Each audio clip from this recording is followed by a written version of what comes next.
And like for myself, it fucking hurt. It was just a deep moral injury of like, somehow I'm caught up in this conflict and there's a kid's brain there. He was raped repetitively by the A&A that we were working with, and that created a lot of tension because we were in a remote patrol base when it actually came out. I've done Solomon's and Afghan twice. I'm sorry I did that. That is actually a disgusting way to interact with each other. Well within the enemy's area. So I want to get straight into something which I feel uncomfortable to bring up.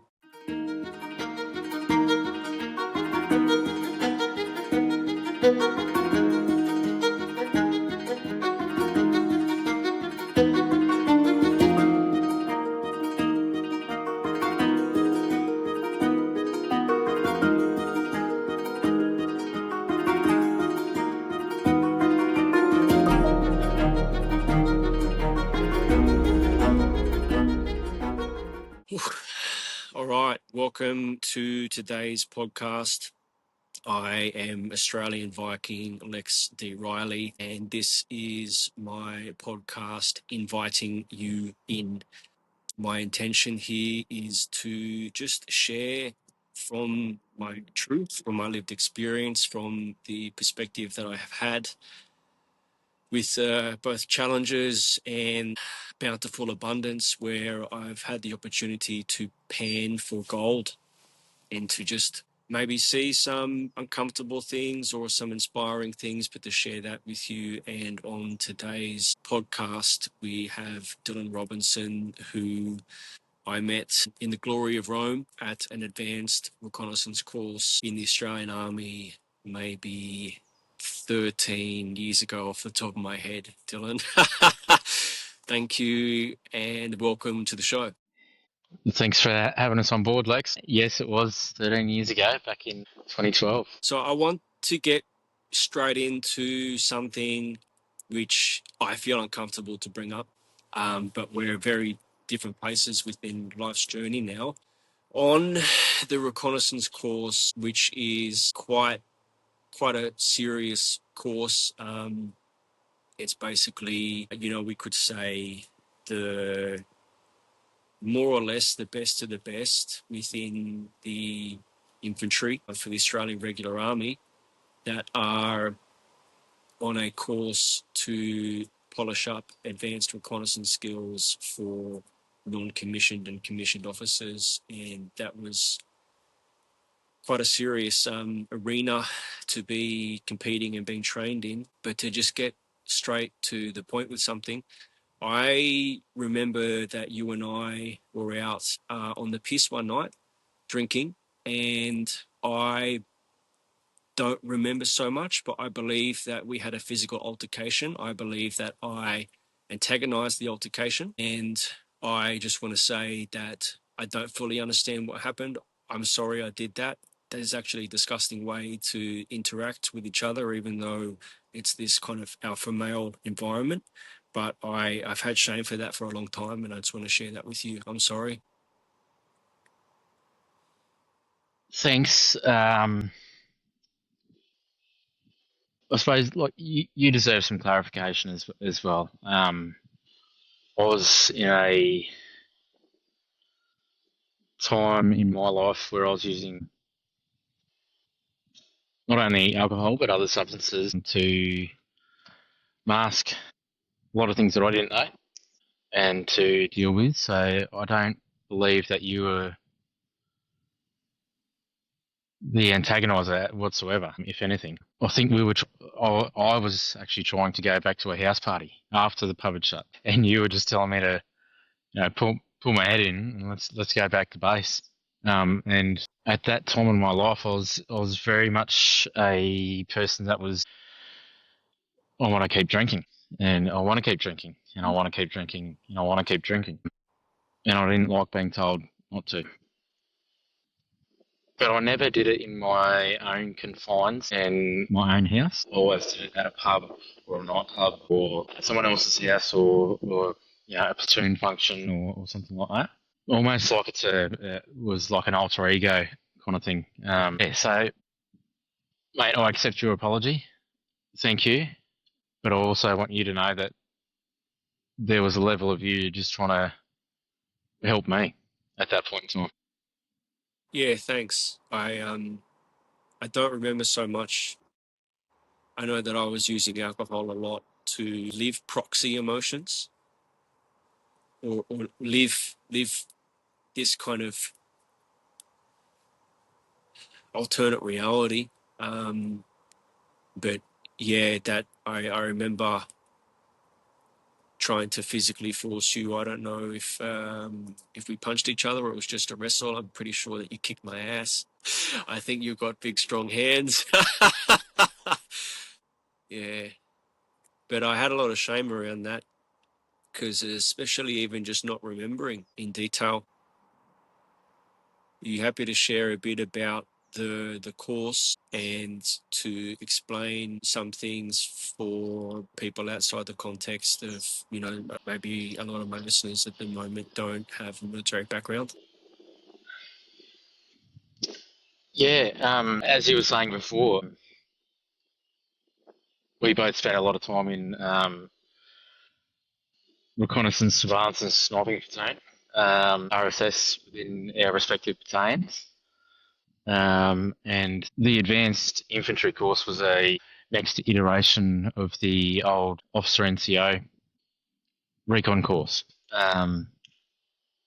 So I think the army went through a bit of a transition of having to have recognised training organisation status, and it was part of that renaming and rebadging of some courses and that.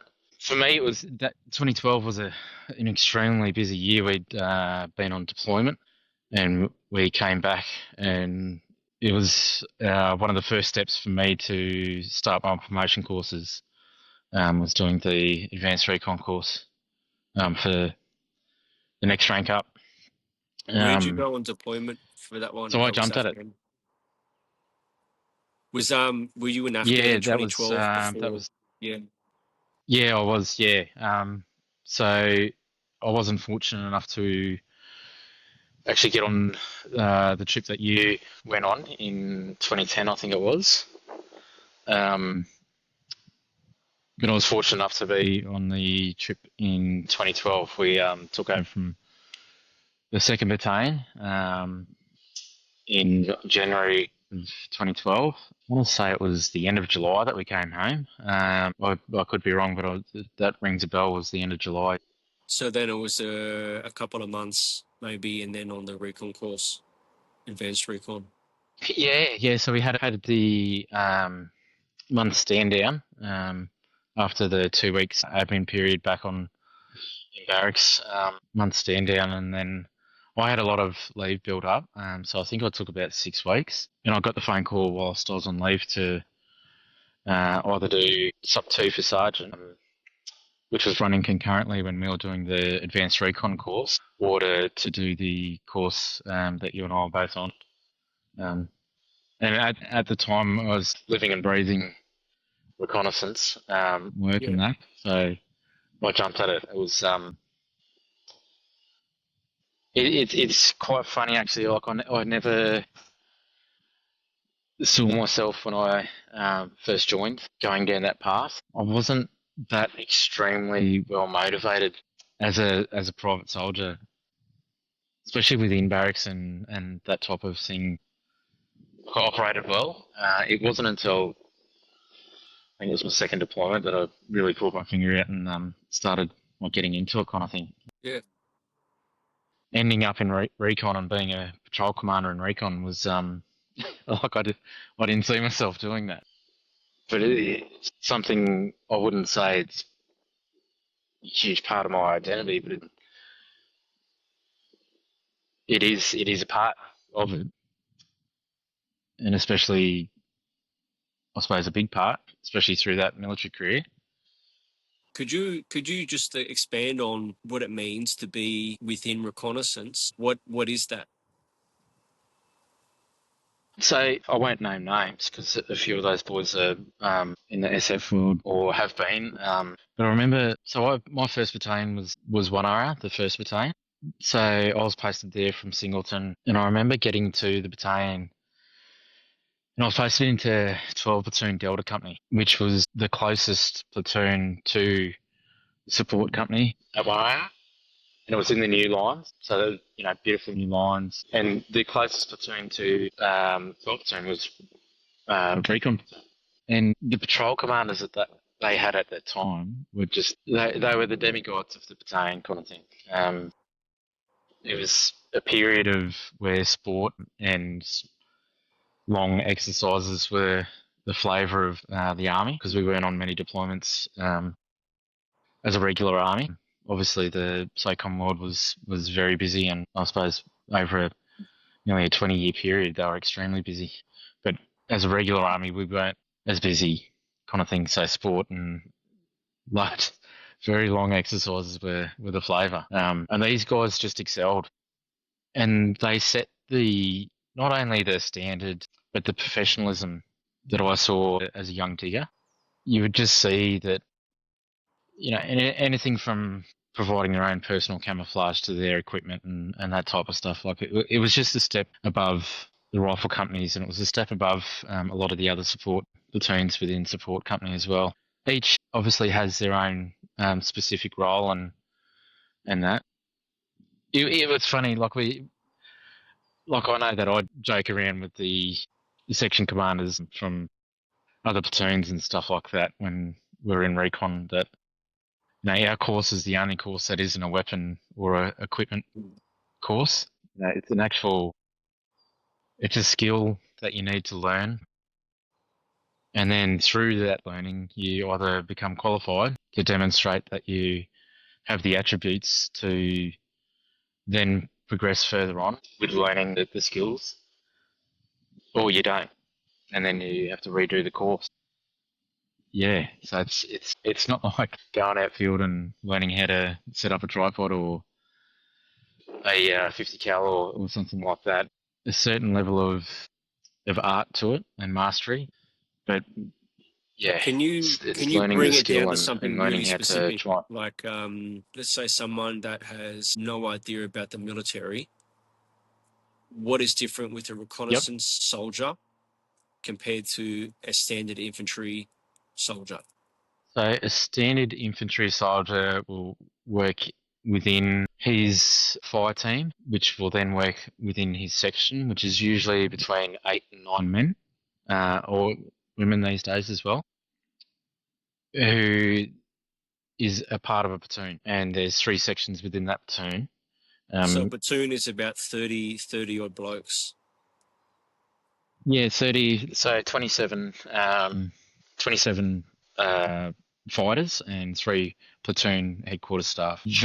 Not very often a section will do its own taskings. It's usually a platoon that'll do its own taskings. So they'll work as a platoon within a normal infantry rifle company. The difference with reconnaissance is can be a 4, 5 or 6 man team.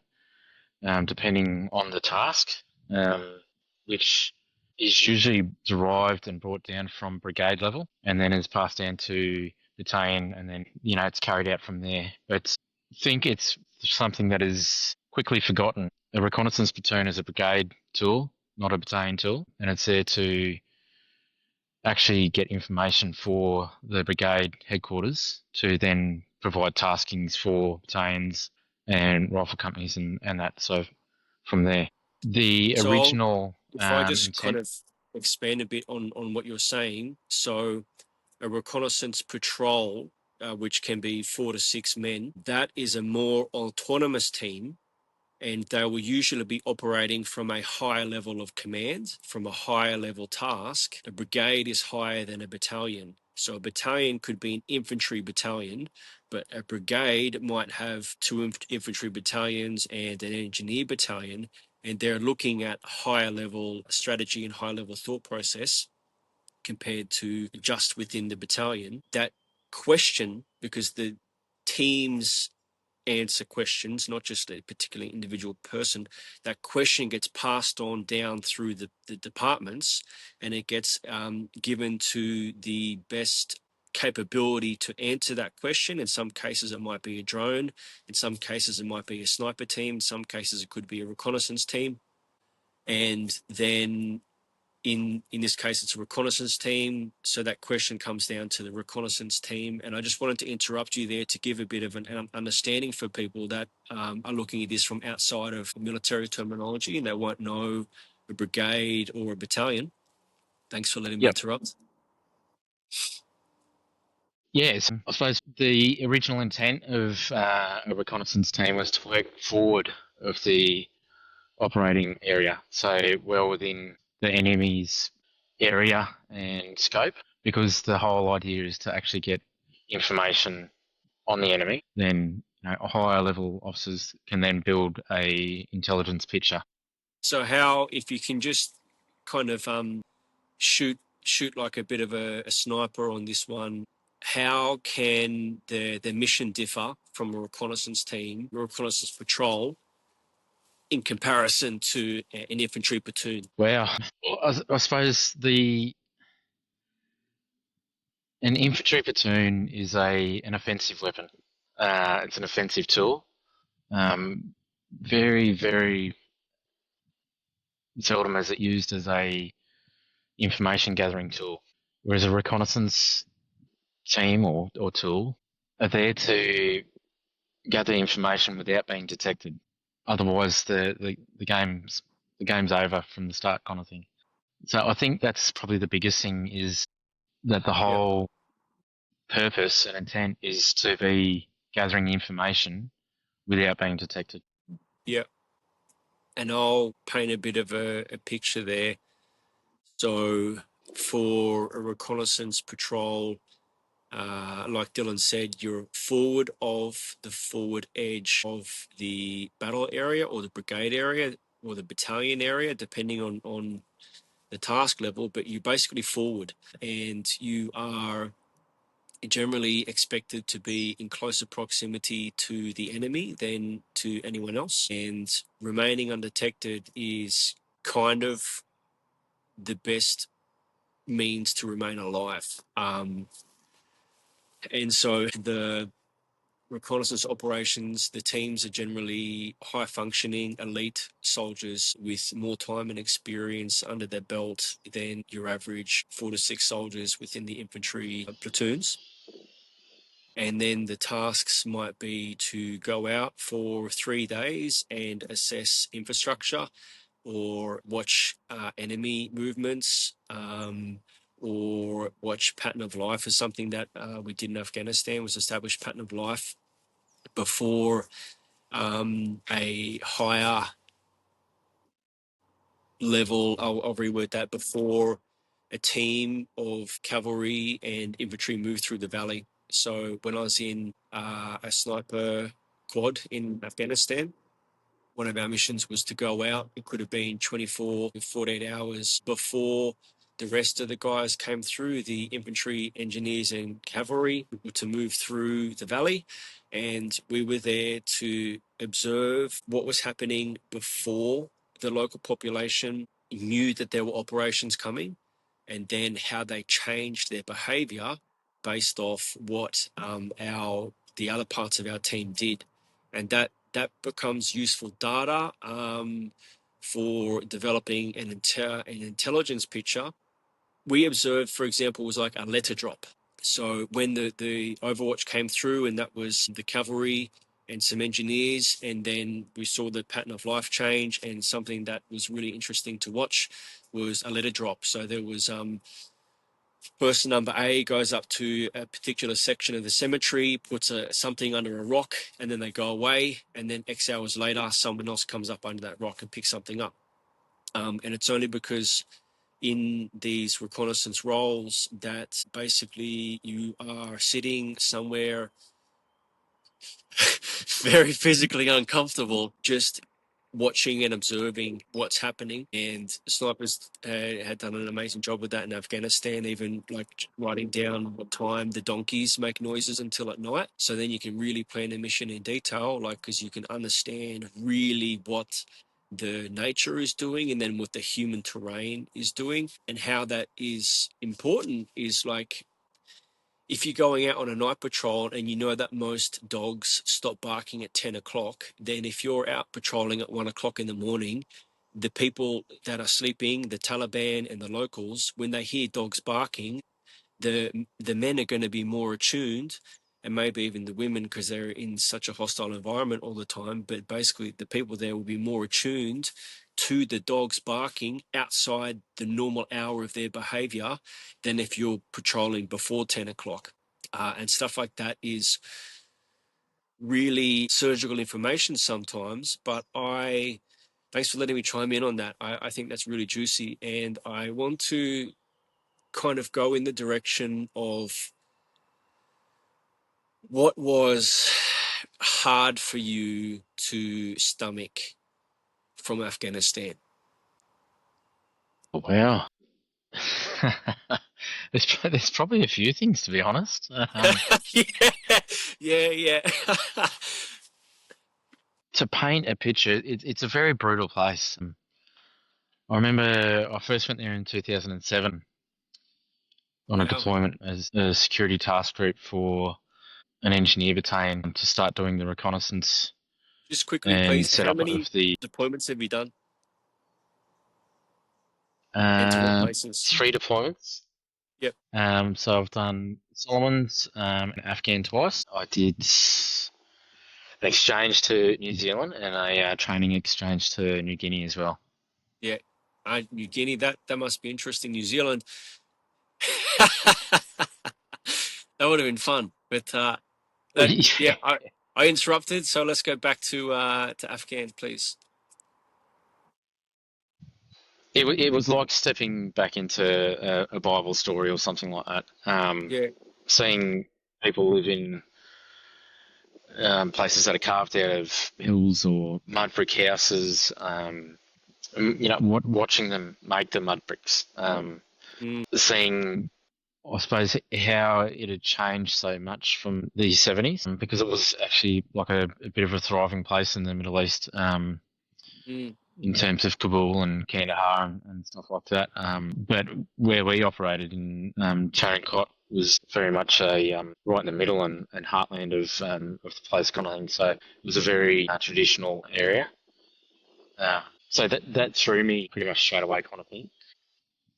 Just because you don't see it, like in terms of Western world, we don't see that anymore, and we haven't for a very long time.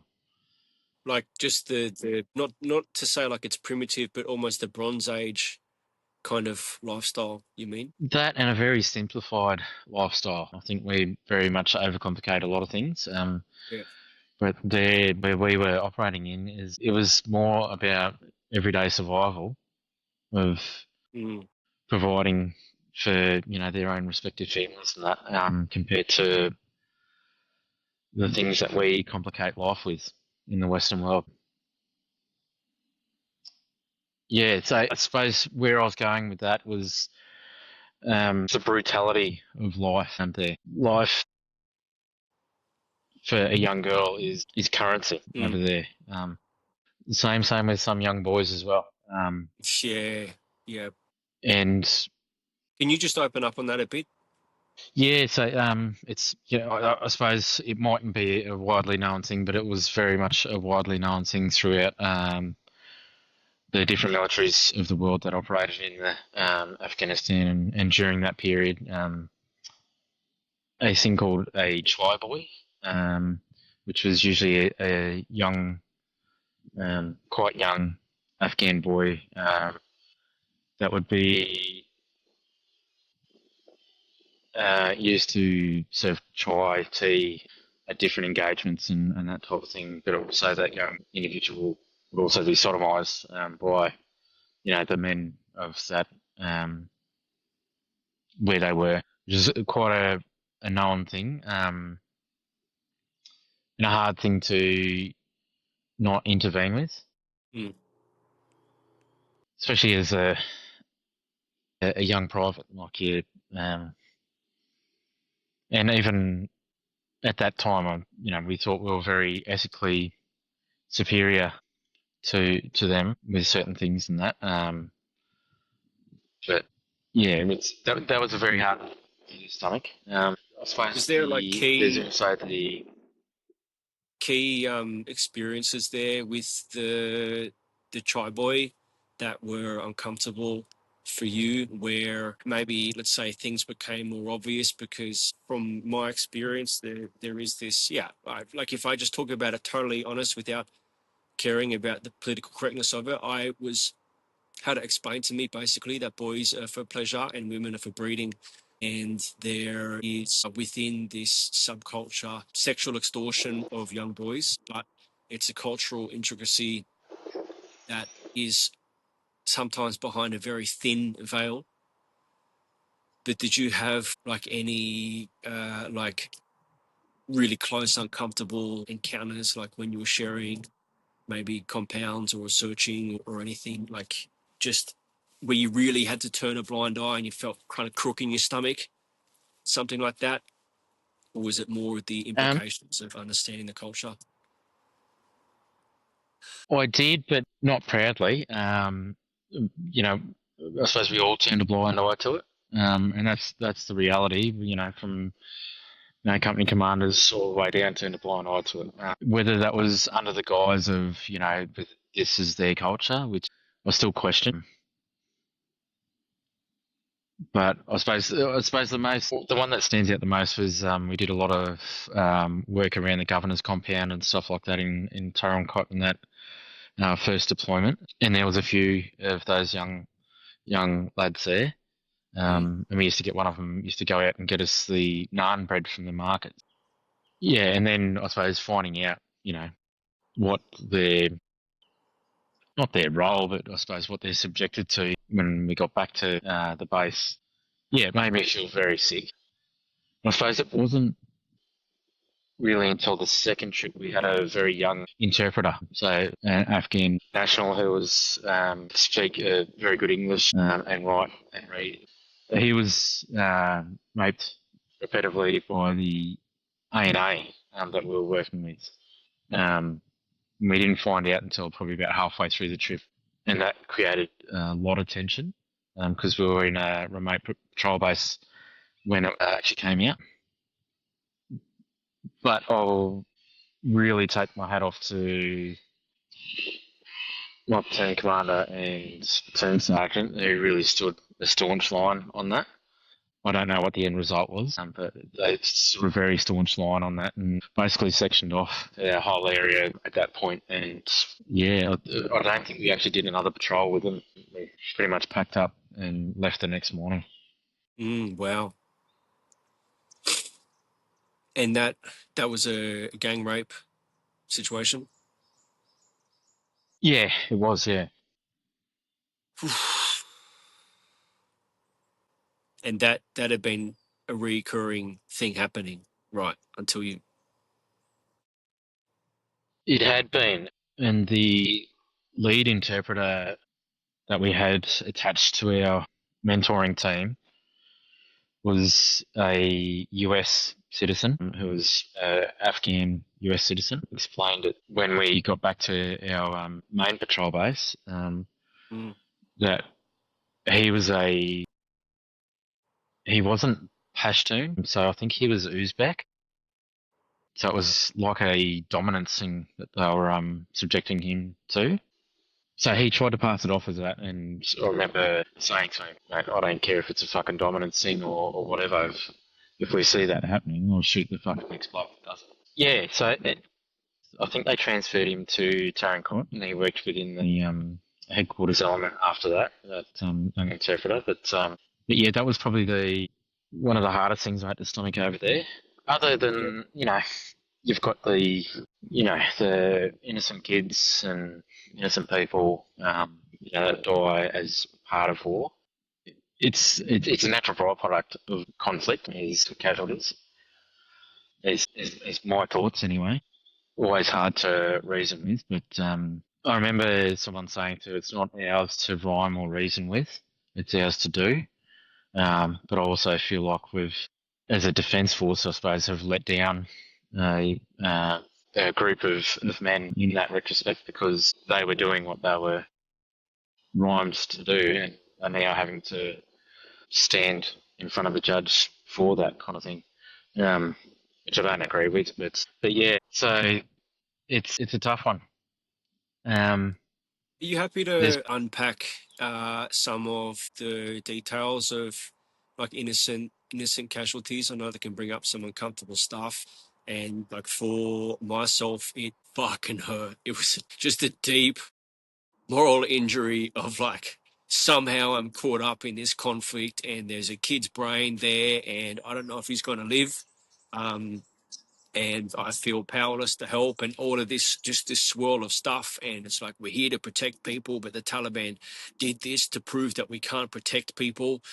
And it was this kind of confusing my head, really sickening to be a part of like the medical team for that. But then the further complication is like, this is what we're here to do to the Taliban, and the Taliban are here to do that to us. And I can see this with a child or with other casualties, like body parts where body parts are not meant to be, and that just really affected me. As to, it was very traumatic in the sense of like a moral, just internal tearing me apart, seeing this kid's brain in one particular incident, but then also knowing like we're here consenting to do this to the Taliban and vice versa, and this is the consequence of when we meet each other. But then seeing that consequence, which is a terrifying consequence, absolutely, like it's just not, it's not digestible for the average person to understand like how fucking ghastly war is, fucking horrendously ghastly. um and the like the consented intention to be so violent with other men, but then seeing that when it does impact innocence. If you're up for it, I would like to just hear just some specific things, just to really invite the average person listening to this who hasn't been to war to understand what a soldier can come across. I suppose the thing that stood out for me the most was the suicide bombers, um, especially the young lads, um, how they were pretty much kidnapped and then taken to places called madrasas where they were brainwashed, and they go through a full cycle of letting them know that they're so brave and so honourable and so in a full brainwashing cycle. I can't remember how long that lasts for, but it's a very short shelf life before they snap out of it again. And Mm. for me, it was just amazing. Not in a good way, obviously. It was amazing to learn about that, and then also to witness it. So, like we saw a few suicide bombers, and I remember one vehicle suicide bomb, and I was just like, I just can't get over how much destruction this has caused. Mm. And it was three artillery shells that were in the boot of a car, and it made me think about like when we drop artillery, we don't necessarily see it ever dropped on a building or anything like that until recently. Mm. Like we only ever see it like out in a bush environment or out in an open desert or arid environment kind of thing. But to see it like close in a bazaar, which is their term for a market kind of thing, it was bloody something else. It was very confronting. Like you said, you're seeing body parts where they're not supposed to be, and the smell was something that I don't think anyone will ever forget once they've smelt that. But the Mm. smell was, yeah, similar, but your own experiences. But for myself, that's probably the thing that stood out the most was the innocence of a child being taken and brainwashed into doing that. Yeah. How soon on scene were you after some of these suicide bombings? Like, how far after the explosion were you? So I remember we had a vehicle-borne IED go off, and the young lad actually detonated early. We were on a street away from where he was, Wow. coming patrolling around onto his street, and he detonated early. Yeah. There was also a Dutch patrol coming as well, so we couldn't work out whether they were trying to hit the Dutch patrol or they were trying to hit the Australian patrol. Yeah. We were extremely we weren't in Bushmasters, we were doing a foot patrol. Yeah. The Dutch were in, they had these light skinned Land Rover type vehicles. I think they were light skinned Mercedes Benz or something like that back then. They had a few Bushmasters, but they also travelled around in these light skinned vehicles, which was crazy. So even if he, timed it right, it would have ripped them apart as well. Yeah. But yeah, that was the closest that I got to an IED. There was like a couple of that went off during patrols and stuff like that. But I was never like right on top of a team or anything like that that had an ID go off on them. Yeah. It's so astounding, like hearing just not even the tip of the iceberg of your story, right? Like how hectic an experience war has been for myself and for my peers. Like to just coexist in an environment like that, to choose to go to do that. And so I'm interested, like, on how your healing journey has been, for becoming a family man, reconnecting to yourself, leaving the military. You got, we've been talking more like the last 12, 18 months. Well, if so, I think your missus messaged me, and I love your missus, by the way. She's really cool. I think she's pretty as well.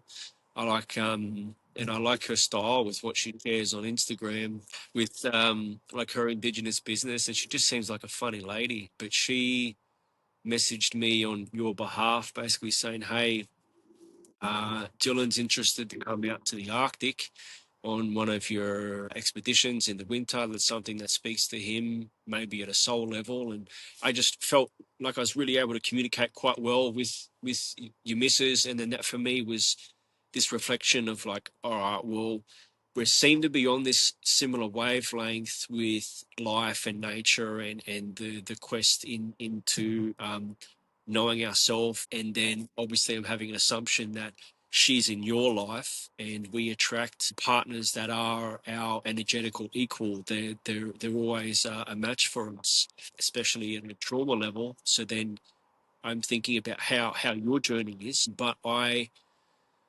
love to know how you went from reconnecting with life and your heart and like taking the armor off, learning to trust, learning to lower your guard, because a lot of guys just struggle with that. And I think just men in general have, let's say, more of a shallow bravado based existence. But you and I have had some really quite heart open, vulnerable conversations.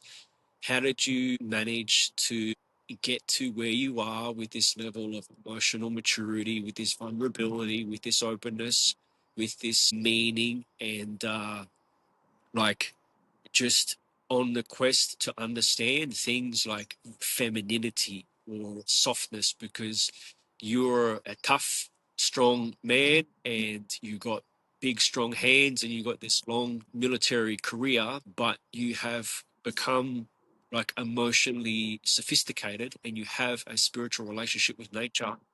And that is something that maybe used to be in the warrior's path like a long time ago when we were more spiritually based warriors. But now, like a lot of us, the spiritual component of the war was not at the forefront or not at our education. And some of us have been reaching for that. I've had a call to that after.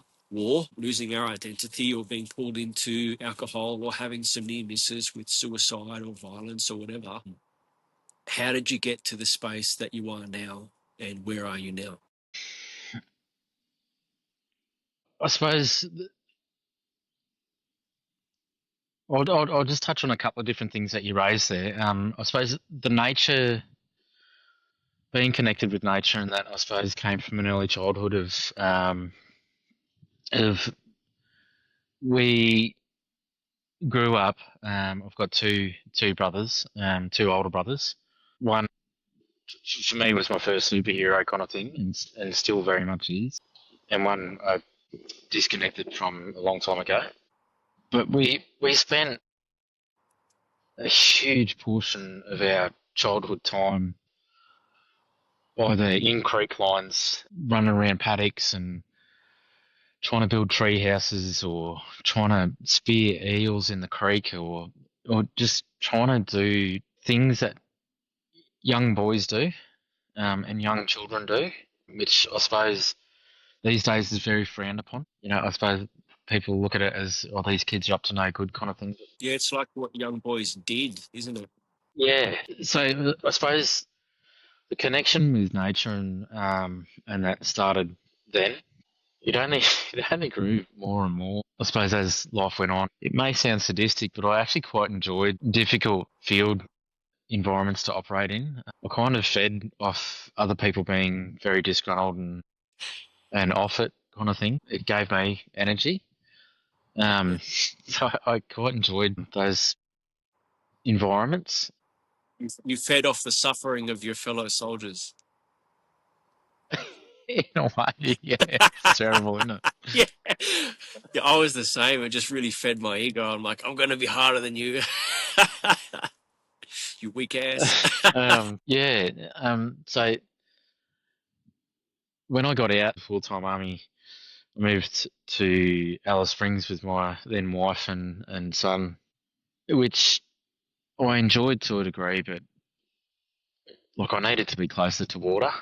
Mm. And then we moved up to Darwin, and an opportunity came up to move out to Groot Island, and then I fell in love with East Arnhem there. There's a certain, well, not a certain, there's a huge portion of beauty within the ruggedness of the landscape and that here, which then led us to moving on a remote island and living on a remote island for about 14 months. Yeah, the emotional maturity side, I suppose I was very closed throughout my childhood. I didn't I didn't realise how protected I was also throughout my childhood. Um, my older brother, which is my middle, the one that's just older than me, 3 years older than me, he protected me immensely. We went to boarding school, and I just didn't know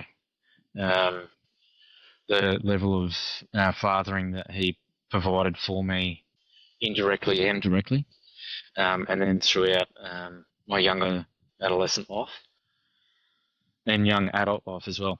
So the emotional maturity journey I've only actually really started, I suppose, since my divorce from my first wife. I haven't got a second wife. I'm engaged. But yeah, from my first marriage, and I suppose there was elements of myself that I just was not happy with.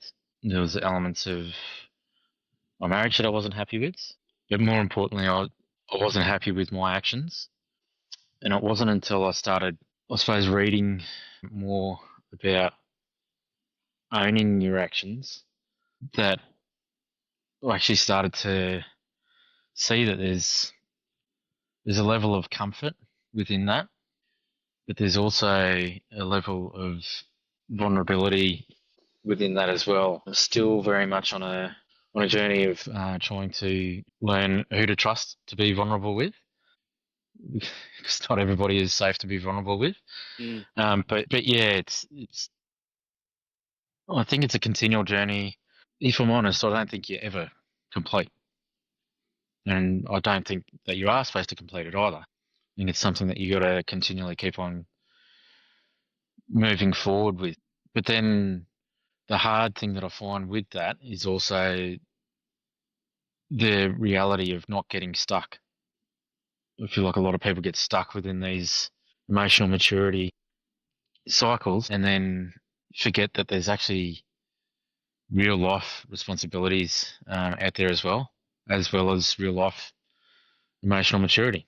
It has to be a balancing act, and you have to. Well, I've had to realize that within that, I've got a lot of other responsibilities as well that need to be met, not just my own. So that's I suppose the nature of the emotional maturity journey. So I joined in 2001, and I got out of the regular army in 2014.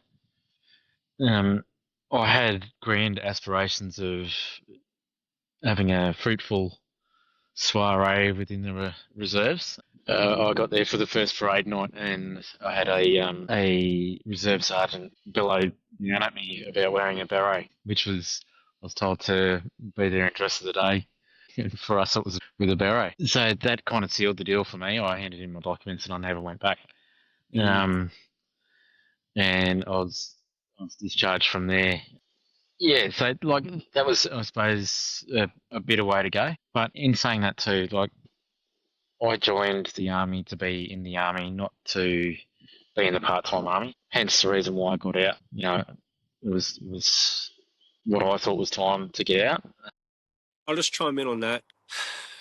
I have a lot of people in my network that are from Europe as well, and in Europe the armies are more part-time, and I think it can be uncomfortable if your identity is around being a part-time soldier, but it's kind of like you can't be a part-time exceptional at something and expect that to be in the same league as someone that's full-time devoted to something. For me, there's a big performance difference with part-time soldiers and full-time soldiers, and also not just a performance difference, but like different values, different passion, different commitment, different skin in the game. But you were saying that you had an immediately frustrating encounter in the part-time. You're like, yeah, nah, I'm done. Yeah, um, yeah. I wanted to because I initially joined in the reserves because I joined when I was 17. And they wouldn't let me go full time. So I joined reserves and transferred from reserves. Every 6 months, I put in an application to go full time because the reserve unit's chief clerk at the time wouldn't let me put it in every 3 months. I was pretty quickly accepted to go full time, but since as early as I could remember, like I wanted to join the army. We spent time in a place called Gingin, which is on the Bruce Highway in Queensland, and the army trucks roll through there Yeah. from Brisbane to go up to Shellwater Bay, or from Townsville down to Wide Bay training area. So as a young kid, seeing them roll through all the time, that's what I want to do. I want to be in the army, and that didn't change. Yeah, it's like the first opportunity, or real opportunity that I had to do it. I jumped at it. Yeah, I thought it was the right time for me to get out. Later on, I regretted it very much. There was a big, um, I suppose there was a big contingent at the time that were doing private security overseas and that, and I thought that was very attractive. So I opted to go down that path. Never actually went through with it. I got a job out in Alice Springs working for an American contracting company. Worked for them for a while. There was a moment there where I applied for the Northern Territory Police, but didn't pass the testing, which I found really odd because probably about 12 months before that I'd passed the Queensland Police testing.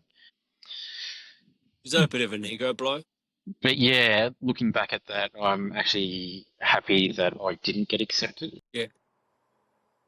It was actually. It was a bit of an ego blow. But looking back at it, it would have been changing one uniform for another. Yeah. I So just to chime in, which like is not the right purpose for going into something. with the security guarding stuff and the contracting, I really wanted to do that after I got out of the army. Even before I discharged, I wanted to do that. But I was just way too disheveled mentally. I wanted to do that because I wanted the identity.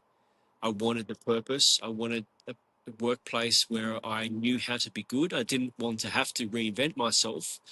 And I didn't want to have to like kind of face Pandora's box of all the mental health and physical health stuff that I had accumulated. I wanted to be able to just plug out of the army and plug into another uniform. Yeah, yeah, I very much understand that.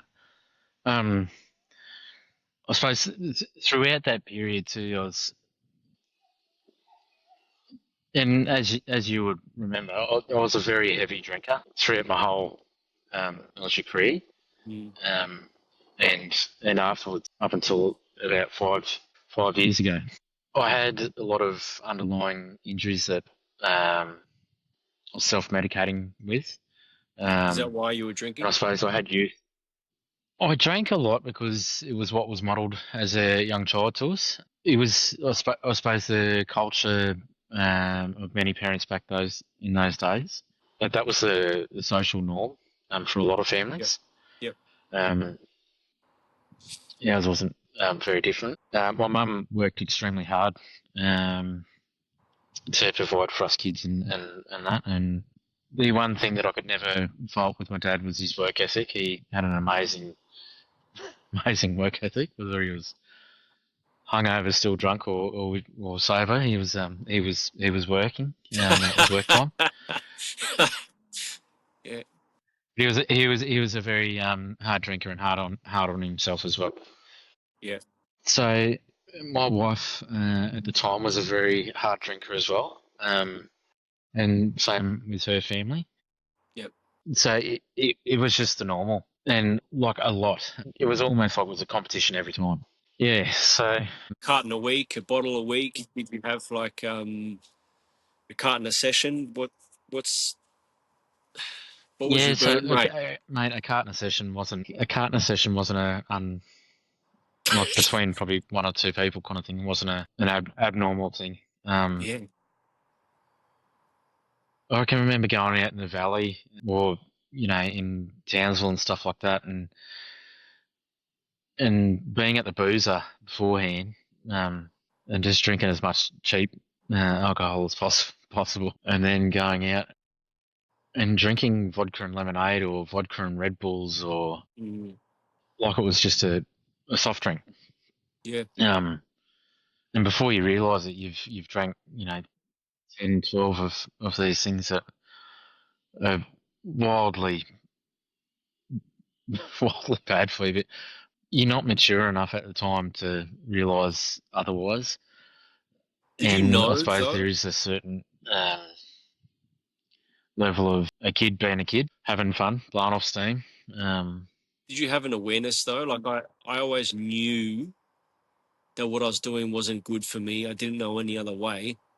I always knew that I had like a kind of alcohol as an alibi, or I would have more courage with alcohol. Like I had this awareness, but it was kind of like a muffled in the distance awareness. I won't talk about it out loud. It's kind of like this undiscussed agreement between, I think, people that socially lean on alcohol as well. Did you have an awareness of like, yeah, I know that this isn't good. I know I don't want to do this. I don't know any other way, or some kind of similar narrative? yes. It's a simple answer, yes. I knew it wasn't good. And I suppose it's always that the guilt afterwards. But then you'd go and do it again Mm. and again and again and again. Yeah, like massive, consistent self betrayal. I told myself I would never Yeah. drink again, and I would just keep doing it horrendously. And this is like, I'm going through this deep reconciliation now in my life. Now I've kind of, I would say, I've gone over the apex of self betrayal, and looking at those things where I've abused myself and I've let myself down. But the thing with alcohol is like, it's horrendously punishing financially, socially, on the organs, on the circadian rhythm. Like, it's just proper damaging. And then I would tell myself, oh God, I don't want to do that again. And then I'll do it again. So I'm losing trust with myself. And that, the continuation of that drives this massive wedge between my intuition, between me actually trusting myself, because I'm lying to myself. I'm being like this dropkick dad for my inner world, saying, son, I won't do that again. And I'd keep doing it. And so it's just driven this wedge with me for years. It's taken me years to repair that, like, internal trust. And now that I have this deeper relationship with my body or intuition, God, or being in the wilderness, like just really trusting my instincts. But I proper damaged myself with that pattern. Yeah, I am very weak and susceptible to addictive things. You're off the booze now? I am, yep. But like, I have this very addictive tendencies. So cigarettes, randomly spending money. I mean, Yep. drinking, doing very questionable, stupid stuff. You know, to get a rise or a laugh or Mm. something like that. This is now, or this was a couple of years back? This was previously, yeah. So, and like, I have nothing against people that drink. It's like I'll come out and say that straight away. Kind of like, everybody's entitled to their own vices and their own choices and stuff like that. And I think that's the beautiful thing of life, that you can choose your life, kind of thing. But for me, it's not for me anymore. Um, and do I miss it every day? Yep, Wow. I miss it every day. Good on you. Some some days are harder than others. Yeah. But what has made it easier is my partner. She doesn't drink either. Wow. Um, she's had her own journey with that, but it's made it a lot easier. It's funny, actually. I find now it feels like other people are more uncomfortable about it than I am. Like when Because they're you meet up with drinking. someone and you're like, oh Yeah. yeah, and I'll just I'm right, thanks. I'll have something else, and it's How long have you not been drinking for? so I stopped drinking. I was separated from my first wife, which was say in 2020, 2021. Yeah, Wow. So you haven't had like a beer or half a beer or anything like that for that long? I did. My father passed away about 4 days before his birthday, and my brother and I had a couple of beers on his birthday, Yeah, that sounds quite while we were ceremonial. planning his funeral Yeah. and that. In a way, yeah, in a way it was. Yeah, and then in another way, I suppose it was a moment of understandable weakness as well. Um, Mm, where yeah. you in this Yeah. in a very vulnerable state. Yeah, it yeah. Other than that, and I had a sip of champagne on my brother's wedding day Yeah. um, with him,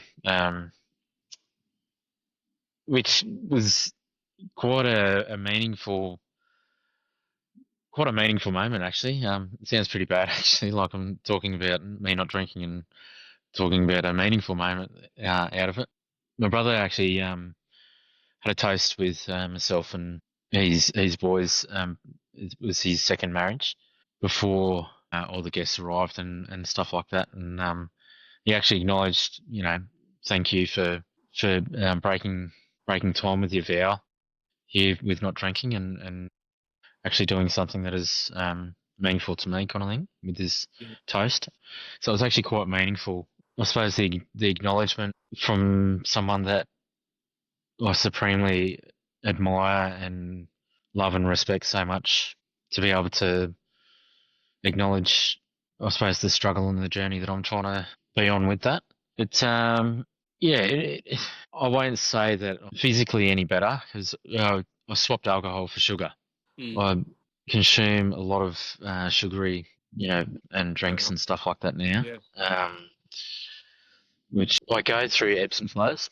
when I'm really focused, I'm really good. But when I'm not, yeah, it's like anybody, I suppose. When you're not focused and have your mind on the game, kind of thing, like you can go off that trail very quickly. I'm going through this process now where I have navigated myself into a position where I feel quite on top of my finances, for example. I still have had this continuous pressure to achieve professionally with the business intentions, but that I know that that pressure is not warranted. And so this chapter coming home from the Arctic, I've really been able to give myself a lot of space to focus on my health in a real base level and just getting to know the intricacies of me really deeply. Like an obvious thing that most people would have as like a common challenge is like don't go shopping hungry, right? That kind of saying. But for me it's also realizing like I just don't like to cut fruit when I'm hungry, and I probably won't cut fruit when I'm hungry. So then I am learning how to be really gentle with myself and just like proper self-mothering, beautiful feminine energy supporting myself to show up in meeting my needs around that. I can still get pulled into sugar if I have too much stress, for example. I think for me, I'm doing a quite a positive job with changing my lifestyle in a lot of detail so that I'm not pulled with busyness to lean more into those things. And if I do have some chocolate, I feel okay about that because I'm building trust with myself, like I mentioned before, with this alcohol, with other addictions, with being in the Arctic. Holy shit.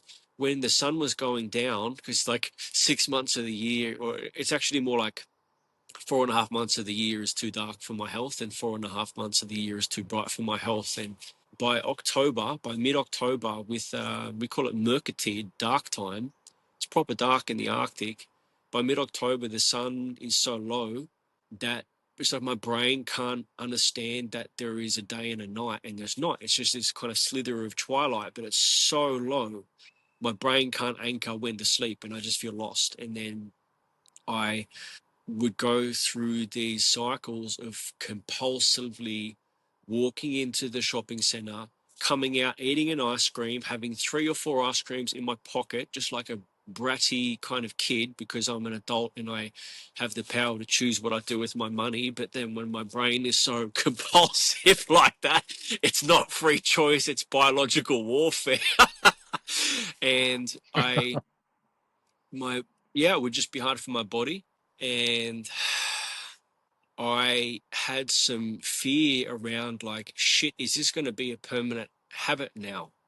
So I'm giving myself the space in Australia the last 4 months to really just be focusing on such of these health details. Mate, I'm very much the same. I far too often use the I'm a bloody adult. Like, I'm not a kid, I can have this. And it's not until after the fact that I just go, geez, that was bloody childish. Yeah, I think the thing that I suppose I try and look at the most with respect to it is something my brother told me many years ago. And my partner reminded me recently is I've got a 19-year-old son turning 20 this year, and then there's a huge gap, and I've got a 3-year-old Mm, um, young boy and a 8 months or 8.5 month old daughter. But my partner recently said to me that like we have to be in this cycle of displaying these healthy habits consciously, yeah. not just doing the subconscious natural thing of easiness. Otherwise, that's what our son is going to model, and our daughter's going to model. Yeah, they inherit our example. They inherit our They energy. do. This idea of do as I say, not as I do, just drives a wedge in between children and their own identity, because they're getting told by a parent they Yeah, should. Maybe a parent says, shouting at the child, don't shout at your brother, but then the parent is shouting, and there's just this kind of wedge between the identity, and then that can lead to concealing behaviors. It can lead to this cycle that we've spoken about with ourselves, with like just losing trust with ourselves. Yeah. Sorry, proceed. I just wanted to add to that. I like what you're sharing. yeah. So my brother told me a long time ago, like also about that, and he said, you know, you really should read this book called Raising Boys. And to be honest, I was 21 when I had my first son, Lachlan. Um, and mate, I was a kid, so reading a book that didn't have a whole heap of pictures in it, I wasn't really interested in. I Mm, was never one of those kids that was big into novels or anything like that. It wasn't until about 2.5 years ago I actually read the book. I think the author is a guy called Steve Burdendorf, and it's called Raising Boys. He's done a couple of iterations of studies with specialists with raising girls and those type of things as well. It just spoke to me and surprised me so much of how we lost our way as a society with raising young men to be meaningful, contributing members of society. You know, I'm probably going to upset some people, but I need to speak my truth. I feel like we're in this part of the the circle of time where we're in a very left time or opposite to strength. In terms of masculine strength, I feel like we're in this stage where it's being decisive or firm is being passed off as being aggressive or domineering or um, which I think can be quite detrimental to the development of strong, healthy, respecting young men. I try and talk to my oldest son about it a bit, but it's to be honest, it was very we've had a very fractured relationship as well. He copped the brunt of a pretty messy divorce, so it's been pretty hard for him to try and find common ground with connecting back with each other and stuff like that. And it's more like two kids bumbling through a dark room kind of thing. You know, there's times where we have these great engagements, and then there's times where we sit there and wondering what we should be saying to each other, kind of thing. But I try and have these conversations with him about, I suppose, what I've learned, some of the lessons that I've had to learn um, the hard way, which I feel like is a father's role or a mentor's role to try and impart that knowledge in a respectful way. So then, you know, the receiving individual can then take pieces from that for their own journey. Everybody has to make their own mistakes. Everybody has to learn their own lessons. But if there's certain things that we can pass on that, you know, helps them make a different mistake or a different lesson, I think it's a very vital part of something that's missing in society these days.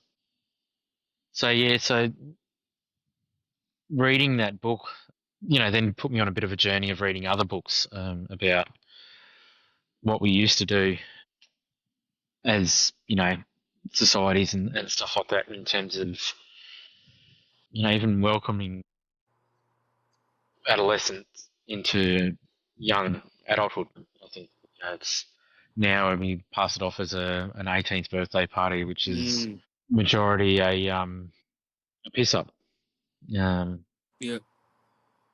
where there's no real actual path or journey kind of thing into that.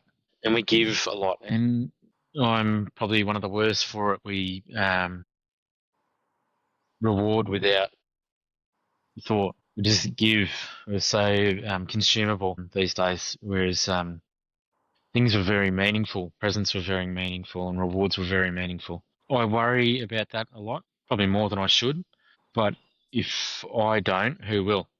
If I can't speak my truth and my thoughts on that, there might be 10 other people that will keep quiet and not speak their thoughts and truths. So yeah, so like my partner and I have difficult conversations all the time around this. But I think you have to be honest with yourself so you can be honest with other people as well. I want to ask you a question. Eleanor, your missus now. So you've effectively married into an Indigenous family, and there is this ancestral lands that you said that you had 14 months on with Eleanor, and maybe that was before you had two kids or just one kid. I don't quite remember.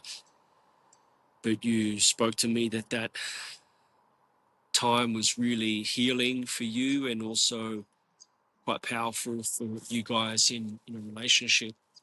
Touching on what you mentioned about some of these masculine attributes and in a journey of like masculinity and some of our needs, like there is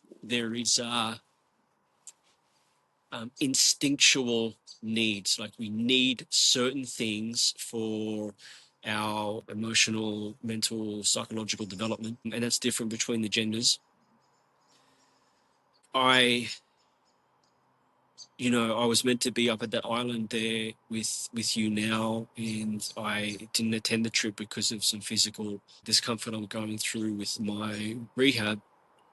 But I've been really feeling into like what is it that we're going to create out there at this basically pristine wilderness, and I really only feel safe, emotionally safe, when I'm in the middle of nowhere, and it's kind of impossible for anyone else to arrive. That's just been part of my journey. I think you mentioned that you can see yourself in that. Is that correct? Like you have a similar thing with emotional safety and being in the bush?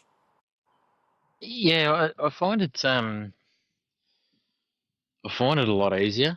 Um, I really have to work and get myself to a point each time that I feel emotionally safe with somebody, like face to face. Yeah. Whereas I suppose sitting in your thoughts in in the middle of nowhere, I feel quite safe, which is a natural thing. You're by yourself, so you are safest, I suppose, when you are by yourself in terms of that because you're in your own thoughts. Yeah, like in social terms, really, isn't it? But then in a primitive way, that's when we're the most vulnerable. But I know for Yeah, myself, the safety has come in isolation, which is counterintuitive to like our species need and our instinctual need. But that's come from me being damaged in my own wounding. I was going to build on that by going as far as saying too that I suppose when you have other people with you in those remote locations, 9 times out of 10 for myself, they are extremely like-minded people. Mm. Um, so there's almost that inherent emotional safety there. So then it is a lot easier to be vulnerable, kind of thing. Um, but that's very few and far between. It's very very few and far between. The beauty of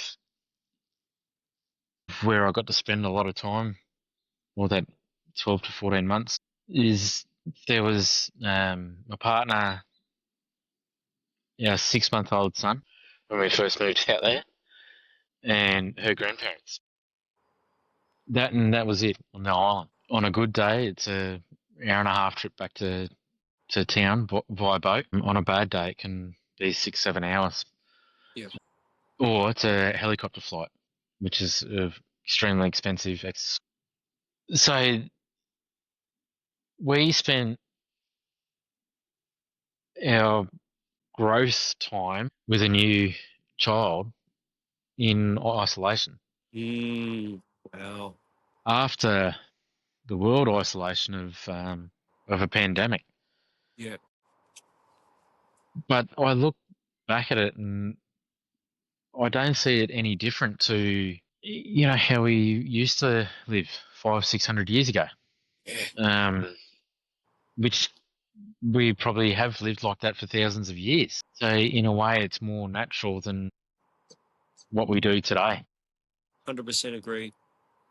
Like we didn't sit there and do nothing. We rebuilt and renovated a lot of the house. Very, very blessed and fortunate to have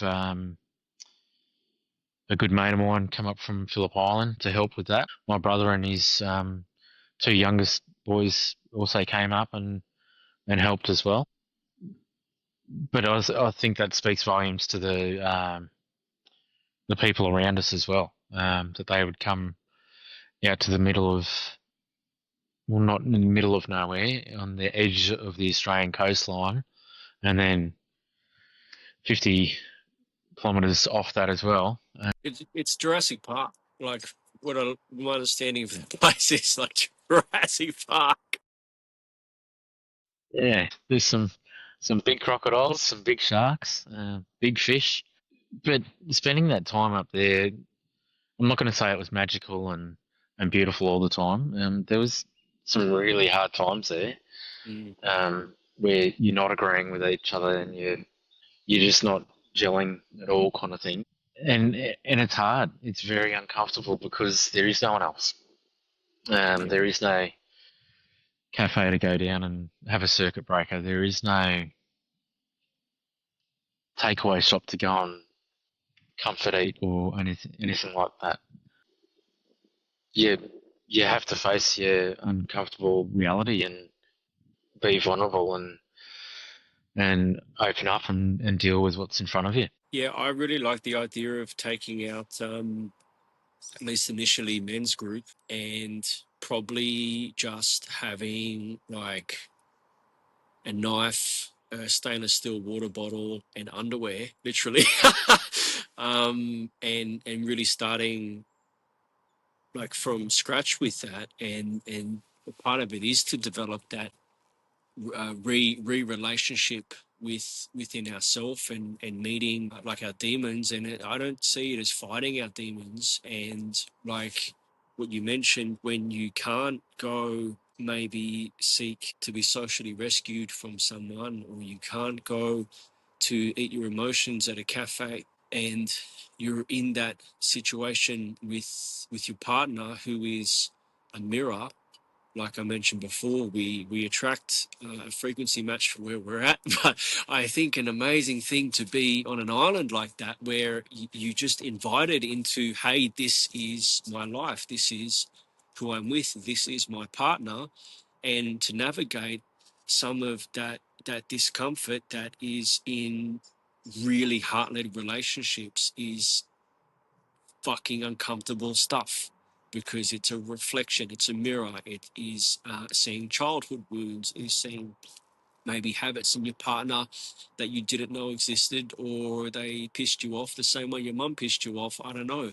But to just have that environment to be able to meet yourself in this pristine wilderness, in this like the bosom of Mother Earth, I think that's sounds like an absolutely amazing experience that your family had. And I really like the idea of being able to bring myself out there, and then other men out there to meet themselves for this purpose of, yeah, like bushcraft is cool, and it's pretty cool. I can go survive, relatively well in most places on the planet. But the most important thing for me is to know who I am and to learn to love myself, and not just love my muscles or having a green bank account, but to love my shadow and to love some things that are frustrating, and to, like I said, to get to know myself to a level where I don't fight myself. I don't argue anymore. This has been the big thing for me coming back to Australia, is no more fucking arguing.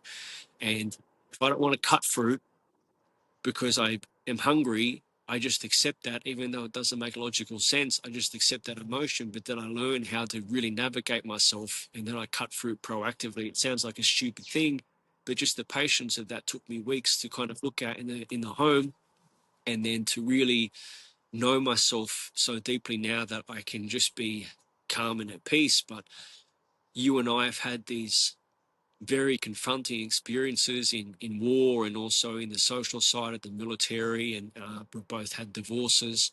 I think even the most smoothest sailing divorce on the planet would still have some discomfort to it, or at least potentially an uncomfortable bill. And then we've also attracted and created these opportunities within nature to be able to meet ourselves as men. And it's something I'd really like to share with other people that are like-minded and ready for that journey. I'd like to wrap the podcast up soon, but I want to ask you if there's anything else that you want to share, any like kind of final messages or just something you're passionate about. Geez, I'm passionate about many things. Probably none that are fruitful for this conversation. But one thing I will say is I think it's absolutely amazing and courageous what you went and did and achieved up in the Arctic, which was such a huge reason why I reached out and reconnected with you a few years ago. It was something that I could have seen myself doing many years ago. I spoke about going to the Yukon or the Northwest Frontiers or something like that, I think it's called, in Canada, and building a log cabin from scratch and seeing if I could survive a winter, kind of thing. But then watching the stuff that you were doing and just intently following it, and then sharing, the journey that we were on up at the island.